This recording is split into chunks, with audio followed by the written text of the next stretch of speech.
I don't think you guys are going to be surprised to hear about this, but it still is quite a telling story. This is from David Sirota over at his outlet, the Daily Poster. He says, Scoop, as millions are stuck in poverty, 2 Dem senators who blocked the $15 minimum wage amendment are raking in corporate PAC cash.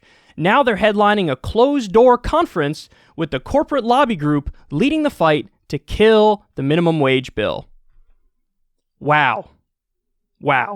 So they're going to speak at a group called, believe it or not, this is hilarious, the NRA. But it's not National Rifle Association, it's the National Restaurant Association. And they're going to headline this bipartisan panel called Seeking Unity, Conversations on Finding Bipartisan Solutions.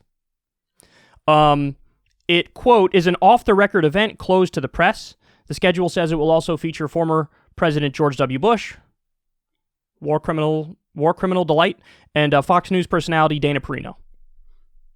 Now, I love this fact, too.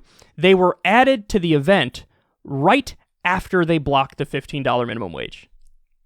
That was their payback. So I don't know how much they're getting paid, if anything, but the real point of this event and why there's no press and it's closed door is you talk to, schmooze all these big money lobbyists.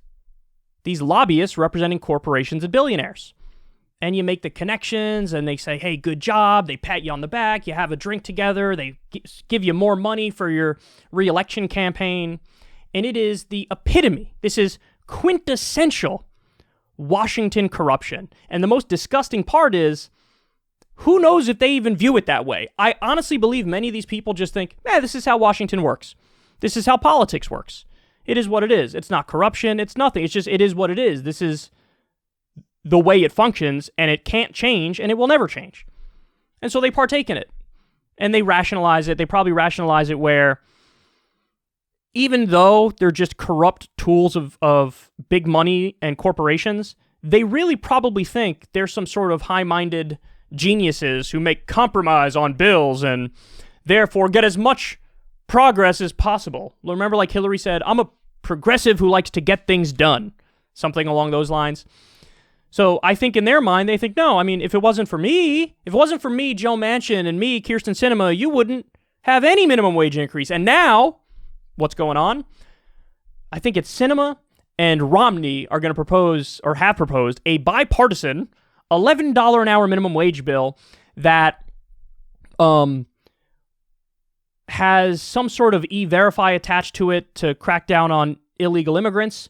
And also, it may have the provision to tie it to either inflation or median wage growth. And that bill, let's be clear about this, is a total scam. It's a total scam.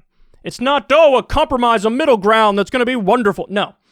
You want to know why they would do this? Here's why they would do this. If you do an $11 minimum wage, and then you tie it to either inflation or median wage growth, that means you get a raise every year with it, right? But the raise is only keeping it at the equivalent of $11 today. You know where $11 an hour, if you work full time, will get you an apartment where you could live in this country? How many states? 0. None. It gets you nowhere.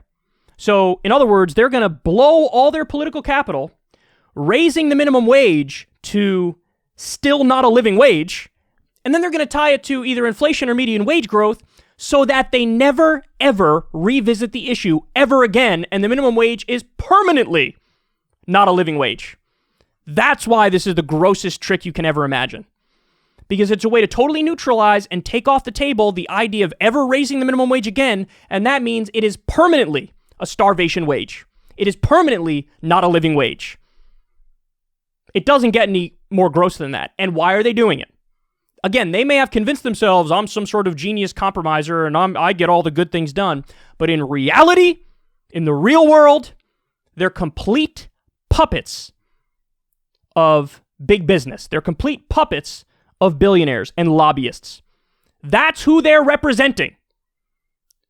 And Joe Manchin can make whatever shitty arguments he wants about, I'm a West Virginia Democrat. Polls in West Virginia show that all the voters, not just the Democrats, but the state of West Virginia, the overwhelming majority of the voters say, we want a $15 an hour minimum wage.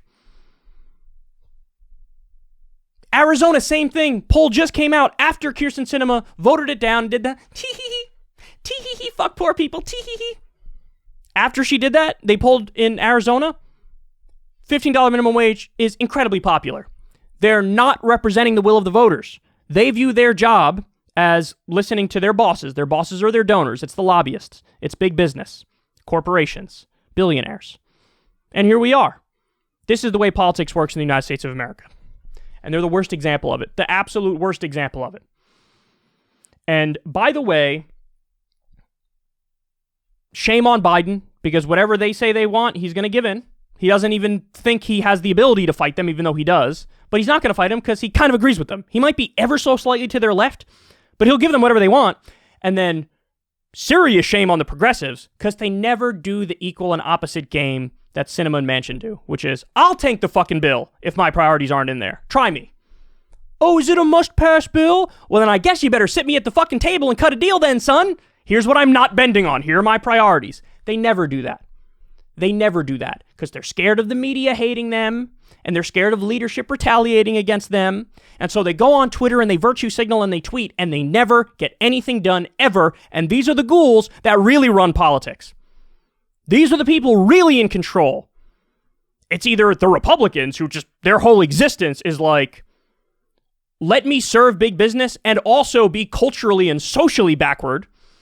And the Democrats' job is, let me be better on social issues and more modern and enlightened, but still beholden to corporate interests on economic issues. And here we are. They're really rubbing the corruption in everybody's faces, even though they've probably convinced themselves this isn't corruption and this is just the way Washington works. This is beyond shameful.